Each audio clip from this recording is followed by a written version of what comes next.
This video is going to be talking about a book that I'm listening to at the moment called Oops by Hywel Robert. I'm nearly finished. I've been listening to it a lot this week because I've been doing a lot of driving around and I've had the opportunity to actually listen, and it's kept me going. It's given me back every bit of enthusiasm that can get a bit drained at the moment when we're not really seeing people, and it just re-energized me totally. And having it as an audiobook is fantastic because you feel like you're having a conversation. You know, I would be listening to things and I would actually complete certain sentences because it was just taking me back over 35 years of teaching and just bringing everything back to me and reminding me. It's so good. I've got a paperback version coming because I want to be able to put little tabs in for certain points, because when I'm working with the teachers and Senkos that I work with, there are bits that I would want to read out when I'm lecturing and things like that, because I just think it's phenomenal. It really does, as I say, it really energizes you, which we need more than ever at the moment, because we need to have creative ideas, and we can do some of these creative ideas with our online learning and our time at the camera, at the with the website and all the rest of it, all of that, but also things that we can set the children off doing. So it's important to have this creativity at the moment more than ever, because just sitting there in front of a screen is not the most exciting way of learning. So there's several things so many things that came up that just made me go, oh yes, I remember that person, or oh, I remember that lesson, and oh wow, that was incredible, or oh gosh, that was awful. And this is what it was about. The whole book is like that. So one of the things that's really important is he talks about people being radiators or drains. So are they people who energize you and warm you, or are they people who drain the life out of you? And we've encountered all of them in our years teaching, I'm sure. I certainly have. I was very fortunate in my probationary year. I've been teaching that long that it was called a probationary year, not an NQT year in those days. I had a mentor who was a real radiator and a dolphin. She led by example. She showed me so many ideas. She energized me. If I was getting a bit despondent, she picked me up every time. And I learned about team teaching with her, which is something that I've taken into my whole teaching career. I love team teaching. And I learned something really simple that Hywel actually mentions in Oops, and that is you can move away from the drains. Simple as that. You don't have to stay with the drain who is sucking the soul out of you, somebody who's telling you, as they did to me, that I was newlywed at the time, and I was being told how I'd soon learn about the realities of marriage. Thanks, great, all my enthusiasm, you want to take it away. Oh gosh, you've got them on that time on a Friday, good luck with that. That's not exactly going to help you to be enthusiastic about what you're doing. Moving towards the radiator, Jackie, who was supporting me, really helped. So really simple point. You're next to a drain, sit somewhere else in the staff room. Don't sit next to the drain. If you can avoid it, why would you be there? So that's a simple one. Another thing, he talked about being told you mustn't smile till Easter, which is what I was told when I was doing my teacher training, when I was doing my degree. And that's not needed. We can smile. We need to know this is a time to do this is a time to do that. But we can be approachable people. The more approachable we are, the more likely we are going to be engaging. And it's about engagement. We want the children, the young people that we are teaching, to feel that the learning is actually relevant and engaging and worthwhile. Otherwise, why sit there and engage? Why not just look out the window? Why not doodle? Why not do whatever else? If we want somebody to engage, we have a responsibility to engage them. Simple as that. This is more important now than ever. I hear so many things about distance learning. I hate that phrase. Online learning may be, but if we distance it, we disengage people. Whereas we can keep it very engaging if we make it relevant, and if we set tasks and throw in these little sort of interruptions, if you like, these I think it's happy accidents is the word, the way it's described by Hywel.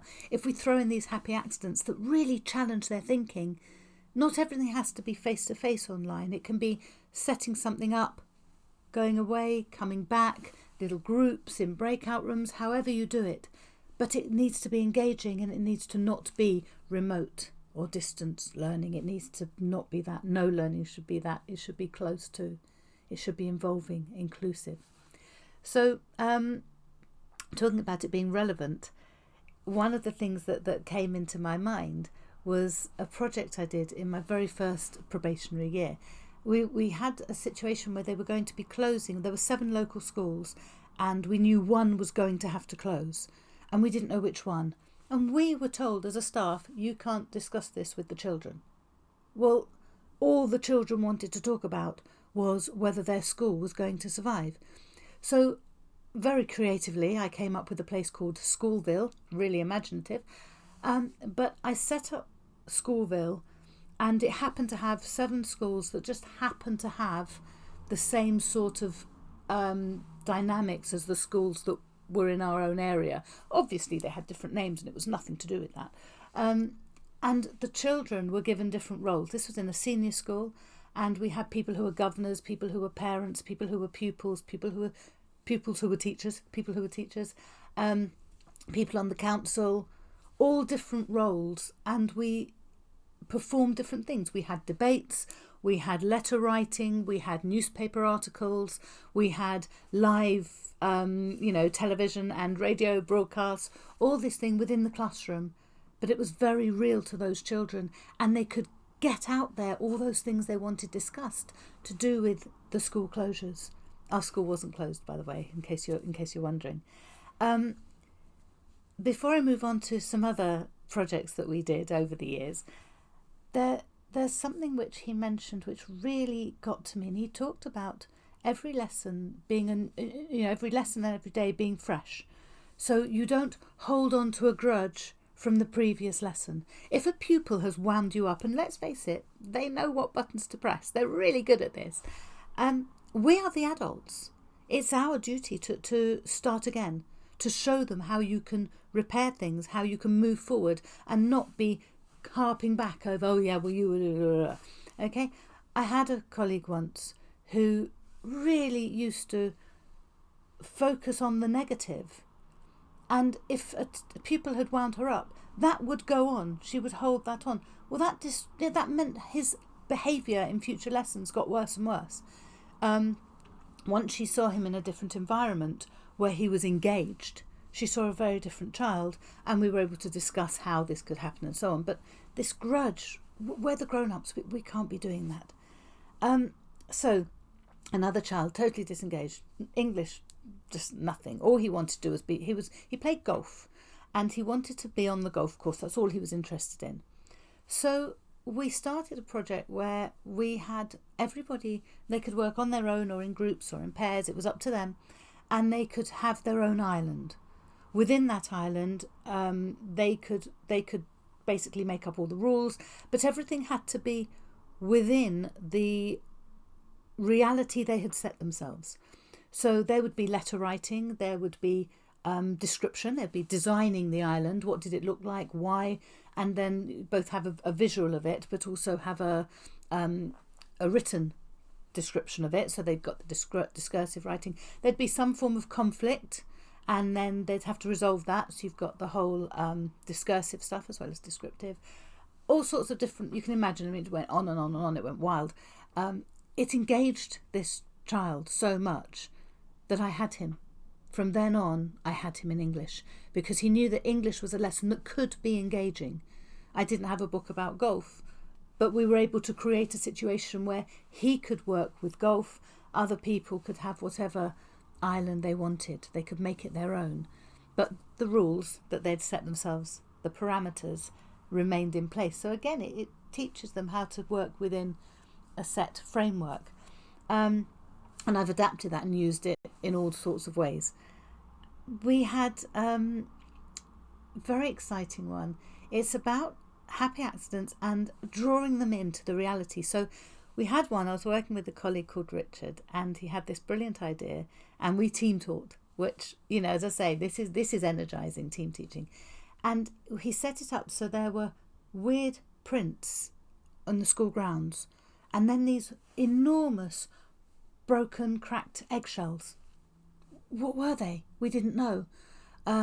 And we'd done that, the special tape for cordoning things off. We cordoned off areas. We took the children out there and like, we don't know what's going on. What do you think it is? And there was a teacher who lived in the grounds, and we got her to be interviewed about what had happened the night before. What has she seen? And the children had to plan the questions because she only had a certain amount of time that she could be with us, but she could explain what she had seen the night before, so they couldn't waste any questions. So we had all this wonderful stuff, and it was a brilliant project. You can imagine it went on, and it involved other aspects. We were able to bring in a bit of science, a little bit of geography, all sorts of other things were able to come into this English lesson. And it's about being these people who will help others, move others along.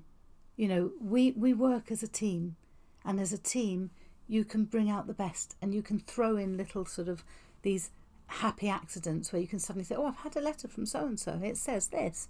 They want to know that they're engaged, and it doesn't matter whether they are primary school children or secondary school children. We had a group of, I worked in dyslexia provision in a secondary school at one point, and we were teaching Macbeth, and the children needed more help in being engaged. So we took Macbeth to the local primary school, and we made spoon puppets. And everything was paraphrased. So to paraphrase something, you have to know it, really know it. And they had so much fun. They were engaged because they loved the puppets, and because of who they were going to visit. They knew that they would be like, the brother of this friend and all the rest of it. They were real people. It wasn't just discussing Macbeth in isolation. There was a purpose. It was to deliver it to somebody else. And that worked incredibly well. So it's about engagement. It's about being the person who is the radiator, the dolphin, the person who shows other people how to go and brings people with them to the positive place. To remember that we are there to engage those children. It's our responsibility to make the learning interesting, relevant and enjoyable. And we can do that. We have those skills. And what matters with this, I know that Hywel works a lot with Deborah Kidd, she wrote a curriculum of hope that I've talked about before. You don't have to throw out the curriculum you have been told to deliver in order to bring creativity and interest into the classroom. You can do it all. You take the subject matter that you need to teach and you work around that, and you find ways of bringing it in. You bring in, it's really good if you can find a sort of like a problem that needs resolving, and they are the ones who have the tools to do it.